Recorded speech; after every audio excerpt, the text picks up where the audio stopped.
வணக்கம். குருவே நம, தந்தையே நம. இன்னைக்கு நம்ம ஒரு முனிவருடைய முத்திரை பார்க்க போறோம். சீப முனிவர். இவர் என்ன பண்றாரு? உலக மக்களுடைய நன்மைக்காக தியானத்துல உட்கார்ந்து நிறைய விஷயத்த தேடிட்டு இருக்காரு. அவர் பல உயிர்களை உருவாக்குனதுக்கு ஒரு ஆதாரமா இருப்பார்னு சொல்லுவாங்க காசிபர் முனிவரை. அந்த காசிபர் அப்படி உட்காந்து தியானத்துல உட்கார்ந்து இருக்கும்போது மேல்மனில உட்கார்ந்து பிரம்மா வாங்கியிருக்காரு. இது வாங்கியிருக்கும் போது நிறைய ஆராய்ச்சி பண்ணதுல அவர் ஒரு முத்திரை கண்டுபிடிச்சார். அந்த முத்திரையின் மூலமாக எதிர்மறை ஆற்றல்களை கலைஞ்சு நேர்மை ஆற்றல உள்வாங்கக்கூடிய தன்மை கிடைக்கும் அப்படின்னு சொல்லி அந்த முத்திரையை கொடுத்தாரு. அந்த முத்திரை காசிப முத்திரைனே அவர் பேர்ல அழைக்கப்பட்டது. காசிப முத்திரை. இந்த முத்திரை செய்ய போறோம் அப்படின்னா நம்மளுடைய கைகள்ல இந்த இரண்டு விரல்களை உள்ள மடைக்கணும். மடக்கிட்டு இந்த கட்டவரலுக்குள்ள அந்த கட்டவரல இதுக்குள்ள சொருகிக்கணும். சொருகிட்டு இந்த ரெண்டு விரல்களை பாத்தீங்கன்னா இப்படி உள்ள வச்சிடணும். ஸோ ஃபர்ஸ்ட் என்ன பண்ண போறோம்?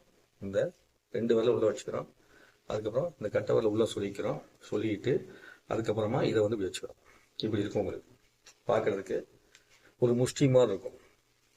இந்த ரெண்டு விரல் இங்க உள்ள தொற்றணும். இந்த கேப்புக்குள்ள உங்களுடைய கட்டை விரல இப்படி சொருகிக்கிறீங்க. சொருகிட்டு கட்டை விரல் மேல நீங்க என்ன பண்றீங்கன்னா இப்படி வச்சுக்கிறீங்க.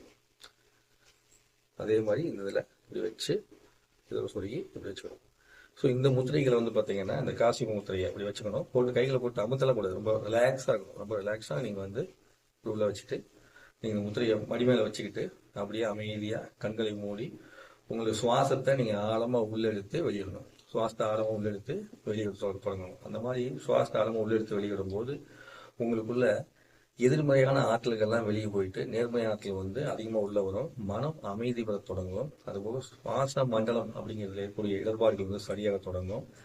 கல்லீரல் மண்ணில் இருக்கக்கூடிய டீடாக்சிவேஷன் கெட்ட சக்தி இருக்கு இல்லைங்க, அந்த சக்திகள்லாம் வெளியே போய் உடல் சுத்திகரிக்கப்படும். கல்லீரல் ஒரு பிரச்சனை வயிற்றுலாம் அசைட்டிஸ் அப்படிங்கிற நோயெல்லாம் வந்திருக்கும். மண்ணில் பிரச்சனை வந்துச்சுன்னா உங்களுக்கு ஜீனஸ் மண்டலம் குழப்படி ஆயிடும். அப்போ அந்த டீடாக்சிவேஷன் விஷயத்த இந்த முறையை செய்ய செய்ய செய்ய உங்களுக்கு நன்மை கொடுத்துருவாங்க. நரம்பு மண்டலத்தில் சீரான வேலைகளை கொடுப்பதற்கான வாய்ப்பு கொடுக்கும். இந்த முத்திரையின் மூலமாக தியான திறமையில அதிகமாக உள்வாங்கி போகக்கூடிய ஆற்றலை கொடுக்கறதுக்கான வல்லமை கிடைக்கும். இப்படி காசிப முனிவர் நாளால் கிடைக்கப்பட்ட இந்த முத்திரையை எல்லோரும் பயன்படுத்தி நலம் வளம் பெறும் கேட்டுக்கிறேன். மேலும் செய்து வளம் நலம் பெற்று நலமாக வாழுங்கள். நன்றி, வணக்கம். குருவே நம, தந்தையே நம.